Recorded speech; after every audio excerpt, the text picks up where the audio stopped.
दुनिया में बहुत बड़ी तब्दीली होने जा रही है। पहले तो पाकिस्तान ने फ़ैसला किया है कि हम जो गज़ा के हवाले से अमरीकी सदर ट्रंप ने बोर्ड ऑफ पीस बनाया है, हम उसमें शामिल होने जा रहे हैं।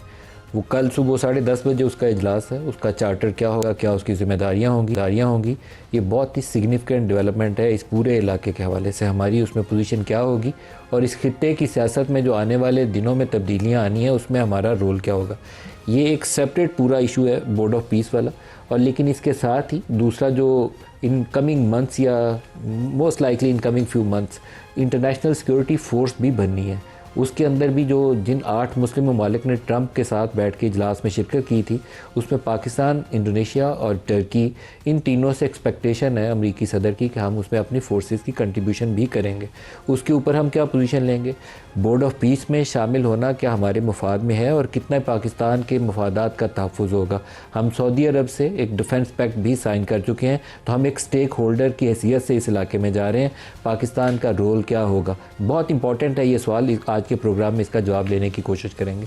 लेकिन इसके साथ एक बहुत ही बड़ा जो ज़ल्ज़ले वाली कैफियत है पूरी दुनिया में वो आने वाली है, वो है डॉलर से हट के अगर जो ब्रिक्स वाली कंट्रीज़ हैं, China, Russia, Brazil, south Africa, ये किसी स्टेज पे ये फ़ैसला करते हैं कि हमने मुकामी करेंसीज़ के अंदर तिजारत को फ़रोग़ देना है। तो आपको आजकल सोने की कीमतों के ऊपर ब्रेकिंग न्यूज़ पूरी दुनिया में नज़र आती है। यूरोप में भी, अमेरिका में भी, पाकिस्तानी चैनल पे भी चलती है कि सोना 5 लाख रुपए फ़ी तोला से ऊपर चला गया। इंटरनेशनल मार्केट में पर औंस $4851, अभी जब मैं ये प्रोग्राम कर रहा हूँ तो उस पर प्राइस है। आज सुबह $4880 $4885 पे भी ये प्राइस गई पर औंस। $5000 की हद इंटरनेशनल जो फाइनेंशियल इंस्टीट्यूशंस कह रहे हैं कि इसने क्रॉस कर लेनी है नेक्स्ट फ्यू डेज़ या वीक्स के अंदर। क्या वजह हुई कि पूरी दुनिया में सोने को आग लगी है कि एक साल के अंदर कीमतें 2 गुना से ज़्यादा बढ़ गई हैं। इस वक्त दुनिया में सबसे बड़ा जो सोने के 2 बायर हैं, एक है रशिया और दूसरा है चाइना। हज़ारों टन दोनों ने सोना ख़रीदा है और ये सोना ख़रीदने की वजह यह है कि वो यूएस ट्रेजरीज से अपना पैसा निकाल रहे हैं और वो पैसा गोल्ड में इन्वेस्ट कर रहे हैं। यूएस ट्रेजरीज के ऊपर जो हैवी इन्वेस्टमेंट थी चाइनाज़ की, वो आहिस्ता आहिस्ता पीछे जा रही है। और इनका जो प्लान ये है कि हमने आने वाले दिनों में डॉलर जो डिनोमिनेटेड इंटरनेशनल ट्रेड है, पूरा ऑयल डॉलर डिनोमिनेटेड है, बैनुल-अक़वामी जितनी सेटलमेंट्स हैं वो डॉलर में होती हैं। तो अमेरिका की इकॉनमी सारी चलती उस डॉलर के ऊपर है। उनका बहुत बड़ा तजारती खसारा है, बहुत बड़ा उनका बजट डेफिसिट है, लेकिन वो डॉलर में है। वो डॉलर और छाप लेते हैं, उनका काम चल रहा है। पूरा यूरोप जाता है, अपनी सेविंग्स वो अमेरिका में इन्वेस्ट करता है। और इस वक्त अमेरिका के साथ जो एक बड़ा चैलेंज सामने आ रहा है यूरोप के लिए भी और अमेरिका के लिए भी, बेशतर जो यूरोपियन कंट्रीज़ हैं उनका जो ट्रेड बैलेंस है वो उनकी फेवर में है। वो अमेरिका से 40-50 अरब पाउंड सालाना कमाता है। बरतानिया को 100-150 पाउंड और 100-150 अरब पाउंड सालाना तजारती जो बैलेंस है उनकी फेवर में वो कमाता है अमेरिका से। लेकिन जितनी यूरोपियन कंपनीज़ हैं वो अपनी सेविंग्स लेके जाती हैं अमेरिका में और यूएस ट्रेजरीज में जाके इन्वेस्ट कर देती हैं। तो एक म्यूचुअल डिपेंडेंस है। वो अमेरिका से तजारत में पैसा कमाते हैं लेकिन अपनी सारी सेविंग ले जाते हैं, वो अमेरिका में इन्वेस्ट कर देते हैं। लेकिन अब ये जो ग्रीनलैंड वाली कंट्रोवर्सी है, इसके अंदर यूरोप ने तकसीम होना है। आज ट्रंप ने वो जो एड्रेस किया है वहाँ पर जाके डेवोस के अंदर, उन्होंने कहा कि या हाँ में नेटो जवाब दे या ना में जवाब दे। आपको याद होगा कि 9/11 के वाक़यात के बाद उस वक्त के अमेरिकी सदर जॉर्ज डब्ल्यू बुश ने कहा था कि you are either with us or against अस। ये फॉरेन पॉलिसी की एक नई लाइन ड्रॉ कर दी थी उन्होंने, या आप हमारे साथ हैं या आप हमारे ख़िलाफ़ हैं। आज ट्रंप ने उसी चीज़ को दूसरे लफ्ज़ों में बयान कर दिया कि नेटो ममालिक यूरोप जो है या हाँ में जवाब दे या ना में जवाब दे, दरमियान में कोई ग्रे एरिया नहीं है। हाँ में देंगे तो हमें बहुत खुशी होगी, वो कहते हैं हमने यूरोप के लिए बहुत कुछ किया है, नेटो ने इन रिटर्न हमारे लिए कुछ नहीं किया। ना में कहेंगे तो हम भूलेंगे नहीं। तो अब जिन ममालिक ने, फ्रांस ने या बाकी मुल्कों ने, डेनमार्क ने, कुछ और ममालिक ने, बेल्जियम ने पोजीशन ली है, अगर वो उस पोजीशन पे खड़ा रहने की उनमें सक्कत हुई तो यूरोप डिवाइड होगा, नेटो डिवाइड होगी, उसके क्या असरात होंगे। तो आज इस प्रोग्राम में हम अपने मेहमानों से पूछेंगे कि पाकिस्तान को क्या करना चाहिए। सिर्फ बहती गंगा के साथ अगर बहते जाएंगे तो कल को उसकी नुकसान भी हो सकता है फ़ायदा भी हो जाए। लेकिन हमें क्या ब्रेनस्टॉर्मिंग नहीं करनी चाहिए, इन हाउस कुछ वॉर गेमिंग करनी चाहिए, पॉलिटिकल लोगों को बैठ के अपने सर जोड़ के कोई जो कलेक्टिव विजडम है वो सामने लानी चाहिए। तो आज के प्रोग्राम में हमारे साथ है कमर ज़मान, सीनियर रहनुमा पाकिस्तान पीपल्स पार्टी के, शहरियार अफरीदी साहब हैं पाकिस्तान तहरीक इंसाफ से, और बैरिस्टर अकील मलिक साहब वज़ीर ममलकत कानून और इंसाफ हैं PMLN से। सबको प्रोग्राम में खुश आमदीद कहते हैं। कायरा साहब, आपसे स्टार्ट करूँगा जी। पहले आप बताइए हमें क्या करना चाहिए। बोर्ड ऑफ पीस कल सुबह मीटिंग है और हमारे वज़ीर आज़म साहब उसमें शिरकत करेंगे। नदीम साहब बहुत शुक्रिया। फ़लस्तीन के इशू पे पाकिस्तान हमेशा फ़लस्तीनियों के साथ है, फ़लस्तीन के काज के साथ है। इस वक्त उनके साथ पिछले कई दहाइयों से होती रही, लेकिन जो रिसेंट पास्ट में उनके साथ जुल्म हुए हैं वो बेमिसल हैं और उसकी सारी दुनिया में एक तकलीफ़ महसूस की गई। हत्ता कि इसराइल के अंदर भी जो सीनियर एलिमेंट्स थे उन्होंने भी उस पर प्रोटेस्ट किए हैं। तो पाकिस्तान की पूरी कोशिश ये रही है और है आज भी कि उनके ख़िलाफ़ एक तो जो बहुत बड़ा जबर का चल रहा था वो रुके और फिर वो वापस पीस की तरफ आए और ये मामला सेटल हो। इसमें पाकिस्तान की पोजीशन एक तो बड़ी वाज़ेह है, उसमें हिस्सा हमें हर तरह का हिस्सा लेना है, लेकिन हर वो हिस्सा, हर वो इक़दाम जो फ़लस्तीनी अवाम की तायद में हो और उनके फ़ायदे में हो, वो पाकिस्तान का भी मफाद अवलीन हो। पाकिस्तान का नेचुरली पाकिस्तान का मफाद तो होगा। हम किसी से कन्फ्रंट करने नहीं जा रहे, हम तो बुनियादी तौर पे फ़लस्तीन को सपोर्ट करने जा रहे हैं। सर उस खित्ते में जब आप बैठेंगे डिसीजन मेकिंग रोल में होंगे और इन फ्यूचर जाके इंटरनेशनल सिक्योरिटी फोर्स में भी अगर आप पार्टिसिपेट करते हैं तो स्टेक्स डिफरेंट हो जाएंगे। सर सिक्योरिटी फोर्स में पार्टिसिपेट करना एक और इशू सेपरेट है। उसके ऊपर तो पाकिस्तान वाज़े तौर पे कह चुका है ना कि जो कंडीशंस है, अभी तक कंडीशन वाज़े नहीं हुई, लेकिन पाकिस्तान ने एक ब्लाइंड ड्रा की हुई है कि अगर आप हमास को अनआर्म करने की बात करेंगे इस स्टेज पे तो पाकिस्तान उसका हिस्सा नहीं बनेगा। हम बोर्ड ऑफ पीस का चार्टर जो है वो साइन होना है, उसके अंदर बहुत सारी चीज़ें आ जाएंगी। यकीनन होगा, लेकिन पाकिस्तान ये बात अपनी जो ऑलरेडी लाइन ड्रा की हुई है इससे हटेगा नहीं। पाकिस्तान किसी ऐसी कदम में जिससे आज या आने वाले कल में फ़लस्तीनियों की कमज़ोरी हो और उनके साथ दोबारा जुल्म हो सके और वो अपना दिफा ना कर सके, मैं नहीं समझता कि पाकिस्तान उसको सपोर्ट करेगा। पाकिस्तान एक यकीनन एक कमज़ोर पोजीशन में होता है जब इंटरनेशनल सीन में हम जाते हैं, और लेकिन उसमें भी पाकिस्तान उस रीजन के अंदर सऊदी अरब के साथ भी एक दोस्ताना मरासम लेके चल रहा है, कतर और कुवैत के साथ भी हमारी ये कोशिश है, दुबई के साथ भी। और इस रीजन में होने वाली इंस्टेबिलिटी को जितनी पाकिस्तान में इस्तेदाद है, पाकिस्तान इस्तेमाल करके उसको स्टेबलाइज करने की कोशिश करता है। आलमी ताकतों के साथ आप ना तो मुकम्मल तौर पे तावन कर सकते हैं और ना मुकम्मल तौर पे इनकार करके बैठ सकते हैं। सो आपने बीच की लाइन ड्रा करके रखनी है, लेकिन वहाँ भी बहुत सारा स्पेस होता है आपके पास कि आप अपने काज के साथ भी रहें और बिल्कुल दूसरी साइड पे भी ना दाखिल करें। अच्छा शहरियार अफरीदी साहब, जो मिडल ईस्ट भी है वो अब वैसा मिडल ईस्ट नहीं है जो आज से 10, 15, 20 साल पहले होता था। किसी ज़माने में MBS को और MBZ को, मोहम्मद बिन जायद को समझा जाता था कि बस ये दोनों इकट्ठे हैं, सारी पॉलिसीज़ यही दोनों बनाते हैं। अभी यमन में UAE अपने ग्रुप को सपोर्ट करता है, सऊदीज़ अपने ग्रुप को सपोर्ट करते हैं। सूडान में UAE अपने ग्रुप को सपोर्ट करता है, सऊदी अरब अपने ग्रुप को सपोर्ट करता है। सोमालिया के अंदर यही पोजीशन है, सोमाली लैंड को UAE और इसराइल सपोर्ट कर रहे हैं, सऊदी अरब किसी और को सपोर्ट कर रहा है। तो they are rivals now in the Middle East. और हम सऊदी अरब के साथ डिफेंस पैक्ट में हैं। UAE ने अभी मोहम्मद बिन जायद ने 2-4 रोज़ पहले इंडिया के साथ स्ट्रेटेजिक डिफेंस एग्रीमेंट साइन किया जिसमें जॉइंट डिफेंस प्रोडक्शन में भी जाएंगे। तो it's a very tricky word, हमें क्या करना चाहिए? बिस्मिल्लाहिर्रहमानिर्रहीम। सबसे पहले आपका शुक्रिया, तमाम तारीफ़ें रब की और कर बहादुर इमामुल अंबिया ख़ातिमुन नबीय्यीन हज़रत मोहम्मद मुस्तफ़ा सल्लल्लाहु अलैहि वसल्लम पे। देखिए जी, रियासत अपने नेशनल इंटरेस्ट को सामने रख के फ़ैसले करती है। पाकिस्तान के अंदर पार्लियामान है, नेशनल असम्बली का, तमाम पॉलिटिकल पार्टीज़ हैं, स्टेक होल्डर्स हैं।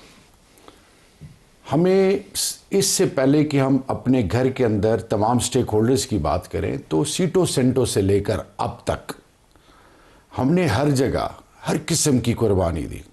कोल्ड वॉर, उसके बाद सोवियत इन्वेजन अफ़गानिस्तान, उसके बाद क्या होता रहा और किस तरीके से 7वें बेड़े से लेकर अब तक पाकिस्तान के मफादात को किस तरीके से नज़रअंदाज किया गया। फिर ये अभी 10 मई का फ़याज़ को देख लें। जब तक हिंदुस्तान मुसलसल धमकियाँ दे रहा था तो कहा गया था कि ये ज़ाती मसला है, और फिर एक वक्त आया कि अल्लाह ने पाकिस्तान के हक़ में एक ऐसी फ़तह लिखी और तकदीर और सोचें बदल दी। क्योंकि पाकिस्तान को लोगों ने समझा था, चाहे मिडल ईस्ट हो चाहे पूरी दुनिया में, इस खित्ते में एक परसेप्शन नेगेटिव पाकिस्तान के बारे में थी। अब पाकिस्तान की जो पोजीशन है, जब हम इस रीजन के हवाले से देखते हैं तो अगर हम रूस को इस खित्ते में शामिल करें तो दुनिया की आधी आबादी इस खित्ते में रहती है। 4 ममालिक के पास न्यूक्लियर डेटरेंस है, इंडिया, चाइना, रशिया, पाकिस्तान। अब आपको एक एक कदम बड़ा सोच समझ के लेना है। और जो हुआ इजराइल वीज़ावी ईरान, फिर अभी रिसेंटली पहले टेंशन थी सऊदी और ईरान के बीच में, उससे पहले टेंशन थी सऊदी और कतर के बीच में, यूएई के कतर के बीच में, और अब रीसेंट जो जिस तरह आपने बताया कि यूएई और सऊदी, और फिर पाकिस्तान का डिफेंस पैक करना, इंडिया का डिफेंस पैक करना, ये वो तमाम चीजें हैं जो हमने ज़हन में रखनी है। उससे बढ़कर क्या चीज है कि फलस्तीन के साथ, किबले अव्वल के साथ, और रिसेंट जो अभी गजा में जेनोसाइड हुआ है, पाकिस्तानी कौम के जो सेंटिमेंट्स हैं अक्रॉस पाकिस्तान तमाम फेडरेटिंग यूनिट में, वो डिमांड करते हैं गवर्नमेंट से, तमाम स्टेक होल्डर से कि पार्लियामान को एतमाद में क्यों नहीं लिया। नंबर 1, क्या जल्दी थी? ये बोर्ड ऑफ पीस जो है, हंगरी, इजराइल और फिर यूएई और अभी टर्की, पाकिस्तान ने जल्दबाजी क्यों की? पार्लियामान के अंदर डिबेट क्यों नहीं हुई? इन कैमरा सेशन क्यों नहीं बुलाया गया? तमाम चीजों को सीरियसली ऑन प्रायोरिटी गेज क्यों नहीं किया गया? क्योंकि जब आप एक दफा इसका हिस्सा बनते हैं, याद रखिए, फिर आपको पीछे मुड़ने का रास्ता नहीं मिलता। हमने पाकिस्तान की फिक्र करनी है। यही सोच इमरान खान की है कि पाकिस्तान कम्स फर्स्ट, और ये सोच तमाम पॉलिटिकल पार्टी की है और होनी भी चाहिए। मेरी एक पाकिस्तानी होने के नाते खुदारा जल्दबाजी में फैसले गले पड़ते हैं। पहले ही आपके मुल्क के इंटरनल पॉलिसी और एक्सटर्नल पॉलिसी के हवाले से बहुत से सवालात हैं। टू फ्रंट पे आपको मसला है, एक तरफ से अफगानिस्तान, दूसरी तरफ से हिंदुस्तान, और फिर मौजूदा हालात में आपकी इकोनॉमी किस डगर पे है।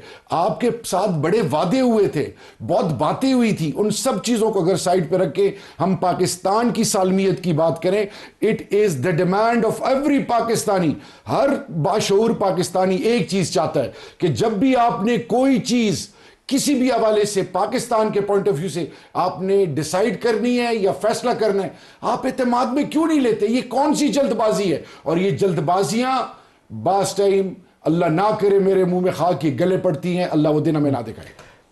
बैरिस्टर अकील साहब, आपसे इसका जवाब चाहूँगा।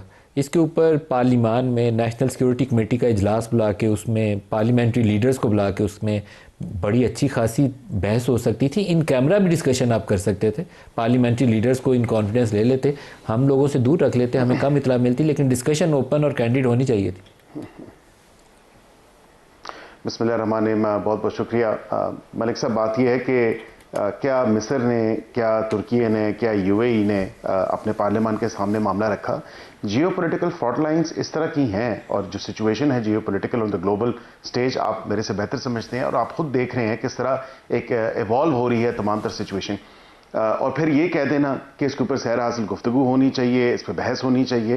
भाई, कई चीज़ें जो हैं वो आपकी स्टेट की और नेशनल सिक्योरिटी के हवाले से और आपके जो नेशनल इंटरेस्ट हैं उससे जुड़ी होती हैं। और मैं समझता हूँ कि सबसे बड़ी जो बात है, मैं इस चीज़ से बिल्कुल जो शहरियार भाई ने बात की, मैं एग्री नहीं करता।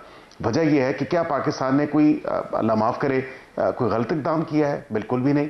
क्या पाकिस्तान ने किसी गलत डायरेक्शन में कोई स्टेप उठाया है? बिल्कुल भी नहीं।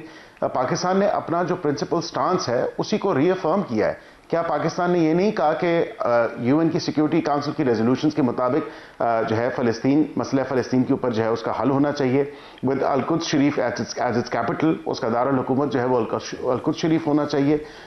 ये एक लास्टिंग पीस की तरफ हमारा पहला कदम है, और ये वही सिचुएशन है जो 8 ममालिक, जो मुस्लिम ममालिक, जो उनका एक कंसोर्शियम कह लें, जो उनकी एक ग्रुप कह लें, जिसमें अमन के लिए जो कोशिशें की गई और जिसमें पाकिस्तान सरे फहरिस्त था, पाकिस्तान उसका हिस्सा रहा, और अभी भी पाकिस्तान ने उसी स्टांस को आगे बढ़ाते हुए दीगर ममालिक की तरह पाकिस्तान ने भी ज्वाइन किया। और ये इसको ज्वाइन करना जो बोर्ड पीस है, इसका मतलब ये तो नहीं कि आप कभी भी उससे निकल नहीं सकते, ये भी गलत तासुर दिया जा रहा है। फिर ये इसको ममासलत दे देना आईएसएफ के साथ, ये भी एक बड़ी गलत बात है कि दो ये सेपरेट चीज़ें हैं। और इसमें वाज़े तौर पे देखें, एक खित्ते के अंदर एक लास्टिंग पीस को इंश्योर करने के लिए, एक अमन, पायदार अमन की तरफ कदम बढ़ाने के लिए, फ़लस्तीन के अंदर, गजा के अंदर और फ़लस्तीनियों के हकूक़ की जो जंग है, जिसके लिए हम अभी से नहीं, मतलब कितनी दहाइयों से हम उस जंग में उनके साथ हैं, उनके साथ खड़े हैं। और आज आपने देखा फ़लस्तीन के वज़ीर आज़म ने वज़ीर आज़म पाकिस्तान मियां मोहम्मद शहबाज शरीफ साहब को रोका और कहा कि हम आपके शुक्रगुजार हैं कि आप हमारे मौक़िफ़ के साथ खड़े रहे, और अभी भी हमारे मौक़िफ़ के साथ खड़े हैं। क्योंकि पाकिस्तान ने अगर ये फैसला किया है तो not at the cost of Palestinians, not at the cost of at the plight of the people of Gaza. हमने ये फैसला क्यों किया? हमने फैसला किया कि पाकिस्तान का वही स्टांस जो to ensure a lasting peace not just in Gaza, not just in Palestine, लेकिन पैलेस्टीनियंस का स्टेट हुड। वकील साहब, लेकिन मेरा एक सवाल है कि जो आपकी parliamentary committee on national security है उसको भी पाकिस्तान का मुफाद उतना ही अजीज होगा जितना उस शख्स का, प्राइम मिनिस्टर मोस्ट लाइकली अगर उन्होंने ये फैसला किया है कि हमें बोर्ड ऑफ पीस में जाना है, तो पार्लियामेंट्री कमेटी और नेशनल सिक्योरिटी में शामिल तमाम शुरा, उसमें अस्करी क़यादत भी बैठी होती है, पार्लियामेंट्री लीडर्स भी बैठे होंगे या लीडर ऑफ द अपोजिशन बैठा होगा, तो उन सबको उतना ही पाकिस्तान का मुफाद अजीज़ होगा जितना वज़ीर आज़म को ये फैसला करते हुए अजीज़ था। तो वहाँ तो ये डिस्कशन होनी चाहिए थी। आप दुरुस्त कह रहे हैं, ये अभी टाइम नहीं है, क्योंकि टाइम इज़ ऑफ एसेंस। और यहाँ पे जो बोर्ड ऑफ पीस की इनविटेशन है वो हर मुल्क को नहीं दी गई, उन्हीं मुल्कों को दी गई है जो मैटर करते हैं, जो अपनी एक वर्ल्ड स्टेज पे एक साख रखते हैं और एक अपना जो उनकी जो प्लेसिंग है, उनकी जो पोजिशनिंग है वो रखते हैं। आप ये कह रहे हैं कि यहाँ पे डिस्कशन हो और उसके बाद फिर जो है ये सैर हासिल गुफ्तगू हो और फिर वो गाड़ी भी, वो ट्रेन भी मिस हो जाए, ऐसा तो नहीं होता ना। जाहिर बात है कि पाकिस्तान को इनवाइट किया गया तो नहीं सर, मैं आपसे मुतफिक नहीं हूं सर, माजरत के साथ आपका इन कैमरा इजलास होता है पार्लियामेंट्री कमेटी और नेशनल सिक्योरिटी का, सिविल और मिलिट्री लीडरशिप दोनों उसके ऊपर मोहर लगाती है कि ये रोड मैप है, हमने इस तरीके से आगे बढ़ना है, फिर आप आगे बढ़ जाते। वो मामला इससे जुड़ा नहीं जहां पे शायद आपका इशारा है। मैं समझता हूं कि आईएसएफ की जब बात आएगी तो बिल्कुल पाकिस्तान की, आईएसएफ तो अभी बाद में आएगा, आईएसएफ इंटरनेशनल सिक्योरिटी फोर्स का मामला भी बाद में आएगा, जब देखे ना। लेकिन बोर्ड ऑफ पीस के ऊपर भी राय तो ली जा सकती है कि वो पार्लियामेंट को भी और दीगर सबको, board of peace is something different. This is what you need to understand कि बोर्ड ऑफ पीस के अंदर हमने क्या कहा है। हमने अपना जो प्रिंसिपल एक बात बता दें, फिर मैं कायरा साहब से चाहूंगा वो इसके ऊपर जवाब दें। $1 अरब आप देंगे, $1 अरब आप देंगे या उसके लिए हम पहले इमदाद मांगेंगे कि $1 अरब हमें देखें? ये तो अभी उसका चार्टर सामने आएगा, जिस तरह आपने खुद कहा उसकी सुबह मीटिंग है, उसका चार्टर सामने आने दें, उसमें जो निटी-ग्रिटीज हैं। जाहिर बात है ये तो नहीं है कि मनोहन तमाम तर वो चीज़ें उसी तरह तस्लीम की जाएं। अब जो बोर्ड ऑफ पीस जो ज्वाइन करने की बात है उसमें जो चीज़ें निटी-ग्रिटीज हैं वो वहाँ पे तय होंगी, इसीलिए तो वर्ल्ड लीडर्स वहाँ पे मिल रहे हैं, इसीलिए पाकिस्तान के जो लीडर्स हैं वो वहाँ पे गए हैं, दुनिया के लीडर्स वहाँ पे हैं। कम से कम ये वहाँ पे चीज़ें फिजल आउट हों, डिसाइड हों कि किस चीज़ पे हम एग्री करेंगे, किस चीज़ पे नहीं एग्री करेंगे। कोई ब्लाइंड जो है, हमने इन्विटेशन एक्सेप्ट तो नहीं की, हमने इन्विटेशन एक्सेप्ट किया, वो डिस्कस होंगे। कायरा साहब, मतलब जो फैसला अगर पार्लियामेंट्री कमेटी और नेशनल सिक्योरिटी करती, वो सारे पाकिस्तान का दर्द उतना ही दिल में रखते हैं ना। वहाँ पे मिलिट्री चीफ बैठे होंगे, आपके DGI बैठे होंगे या और कोई मिलिट्री के सीनियर लोग जो भी उनको मीटिंग का हिस्सा होंगे, इसी तरीके से हुकूमत के चीदा लोग होंगे, प्राइम मिनिस्टर होंगे, कुछ वज़रा होंगे, leader of the opposition most likely होंगे। तो अच्छा फोरम नहीं था, इस पर थोड़ा सा डिस्कस कर लेते। इन कैमरा रखते प्रोसीडिंग, कुछ भी ना बताते, फिर भी एक कलेक्टिव डिसीजन मेकिंग हो जाती। नदीम साहब, बिलाशुबा कंसल्टेशन जिस भी लेवल पे हो बड़ी फ्रूटफुल होती है और डेमोक्रेसी का हिस्सा होती है। लेकिन ये बात भी है कि दुनिया में बहुत सारे फैसले ऐसे होते हैं जो खुलेआम नहीं होते, जो 20-20, 30-30 साल बाद जब डॉक्यूमेंट ओपन होते हैं तो पता चलता है ये एक फैसला हुकूमतों ने किया था, और वो उनकी अपनी ऐवानों में भी वो कभी डिबेट नहीं हुआ होता। एग्जीक्यूटिव को ये एक इख्तियार होता है कि बाज़ औक़ात होते नेशनल इंटरेस्ट के फैसले हैं, लेकिन उनको उनकी सेंसिटिविटी के हवाले से देर में जाके उसको रिलीज़ किया जाता है। लेकिन यहाँ पे एक सूरत हाल और भी होती है। अगर तो आपके पास वक्त है, पहले आपके पास ड्राफ्ट आया, एक आइडिया आया और आपने कहा कि अच्छा जी वक्त है और हम मशवरा कर लें, तो इनफॉर्मल मशवरा हो जाए। ये और बात है कि हमारे यहाँ होने वाली कितनी ही सेंसिटिव डिबेट हो, अल्टीमेटली वो चंद दिनों में पब्लिक के अंदर आ जाती है। लेकिन यहाँ पे सूरत हाल ये है कि आप डिवोर्स गए और वहाँ पे एक फार्मूला आपके सामने रखा गया जिसको आपने और कई और मुल्कों ने। नहीं सर, ये बोर्ड डिवोर्स जाने से पहले board of piece was final और इवन प्राइम मिनिस्टर की इनविटेशन वाज आल्सो फाइनल, और थर्सडे की meeting was also scheduled. American president ने ट्रैवल करके वहाँ पे आना, कल सुबह मीटिंग हुई है, तो अमेरिकन सदर आए हैं, पूरी दुनिया को पता है शेड्यूल्ड है, सारा कुछ तय था। सर वो शेड्यूल था, मेरे इल्म में नहीं बोर्ड ऑफ है। पीस की मीटिंग भी शेड्यूल्ड है कल सुबह के लिए 10:30 बजे डेवोस के अंदर मीटिंग। बोर्ड का इन्विटेशन पहले प्राइम मिनिस्टर को था और हुकूमत पाकिस्तान पहले इन्फॉर्म थी, तो मुशावरत कर लेनी चाहिए। करनी चाहिए। एज फार एज सिविल, दो मिसालें मैं आपको कह रहा था, मिलिट्री लीडरशिप को लेने का, तो उन्होंने यकीनन उनको और जनरल मुशर्रफ ने 9/11 के बाद 3 अमेरिकी बेसिस अमेरिका को देने का फैसला किया। तो ये फैसला कंसल्टेशन का हिस्सा नहीं था ना। आपको बाद में पता चला, फिर आपको अफसोस भी हुआ। पाकिस्तान में ड्रोन स्ट्राइक्स शुरू हुई तो आपको पता चला, तो फिर आपको अफसोस हुआ। फिर पता चला कि हमने उन्हें कोई 50 किलोमीटर रेडियस की इजाज़त दी है। बाद में अंदर बनू भी आके मिसाइल मार जाते थे।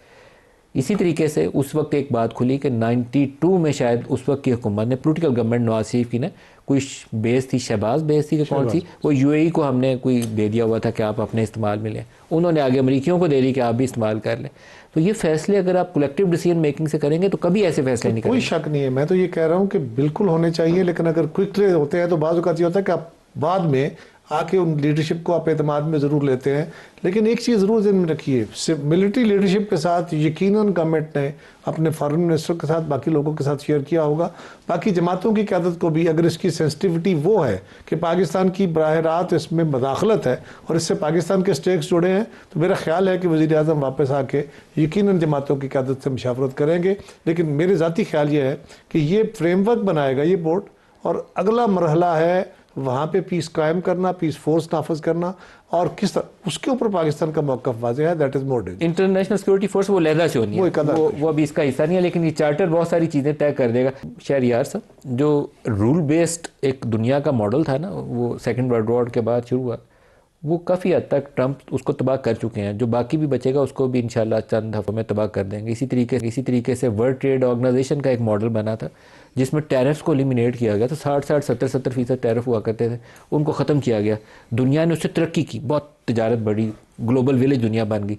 एक चीज़ लाहौर के कहीं करीब गाँव में बनती है, वो आपको यूरोप के या जापान के भी किसी शहर से जाके मिल जाती है। वो भी ट्रंप ने तबाह कर दिया। वेनेजुएला के सदर को उठा लाए हैं, उसके ऊपर ड्रग्स का और मशीन गन का मुकदमा चला रहे हैं। कनाडा को अपने नक्शों में दिखा के कह रहे हैं हमारा हिस्सा। ग्रीनलैंड को वो झंडा गाड़ के बैठे हुए हैं, और आज यूरोप को जो अभी उन्होंने कह दिया वो आपने सुन लिया। तो इट्स ए न्यू रियलिटी जिसके लिए हमें कुछ अपनी प्रेपरेशन ज़रूर करनी चाहिए। हमने अमेरिका से जंग थोड़ी लड़नी है, लेकिन अपने कम अज़ कम मफादात के तहफ़्फ़ुज़ के लिए कुछ ना कुछ तो आपके पैरामीटर्स वज़ा होने चाहिए।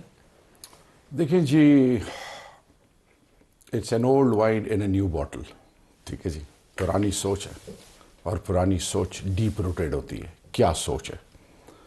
देखिए जी, हर दौर में अपनी सोच को तरजीह देना ये उन कौमों का खास है जो इंपीरियलिस्ट की शक्ल में दुनिया के रिसोर्सेज को और कौमों को कंट्रोल कर चुके थे। और आज भी मोरलेस आज यूएन है, conflict resolution is priority number 1 of United nation. करता नहीं है जी। लीग ऑफ नेशन के बाद जब फेलियर हुआ और यूएन बना, तो इसमें यह कहा था कि सबको इक्वली ट्रीट किया जाएगा। अब मेरा सवाल यह, क्या ये पैरेलल बॉडी है? नंबर 1।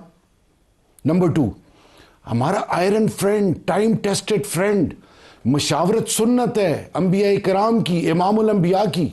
क्या आपने इस रीजन में सबसे आपका जो अभी 10th में को अल्लाह ने जो इज्जत दी, चाइना ने जो पिवटल रोल किया, why are they taken on board? इस खित्ते के हवाले से रशिया की मैंने मिसाल दी, are they taken on board? फिर आपने माजी से देखना है, ये जल्दबाजी क्यों है? अगर आपने पहले से एक चीज डिसाइड की है तो फिर याद रखिए, फिर ये पार्लियामान का ये कंसेंसस कॉन्सेप्ट स्टैंड्स नोवेयर आपकी सोच के मुताबिक।